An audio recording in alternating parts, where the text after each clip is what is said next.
to pay for their spending. The Republicans want to without paying for it. They don't seem to have any fiscal discipline. I mean, at some point, the Republicans have to stand for something. The pledge was the last thing they stood on. If nothing is getting done, though, that is a bad thing, Eric. I'm not sure that it is. I'm not sure that this fiscal line, Republicans get better negotiating position on the other side when they're not scared to death of their own, fearful of not looking reasonable. And, you know, it is a bipartisan jokers who have been voted out by the American public and change. I have a hard time believing that this Congress, the one that got us into this mess we're dealing with, will somehow feel... Listen, I understand what you're saying about waiting for the new people to come in, but many of the new people are not economists. They're not experts on the economy. They're not experts on the fiscal cliff. And if you speak to economists and people who know, they will tell you it is a bad thing to go over that cliff. Yet, and still, you're saying maybe we should do it. What's the sense of doing that?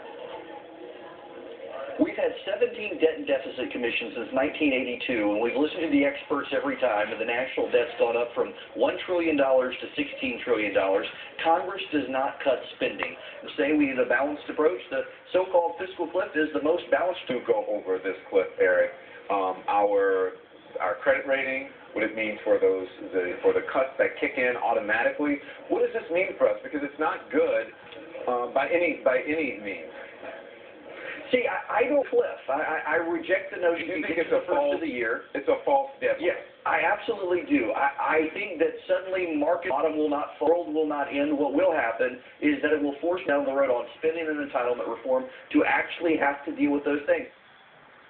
Eric, thank you. Many believe hitting the fiscal cliff back into recession. Either way, we'll have Eric after all this plays out to see it plays out as he sees it.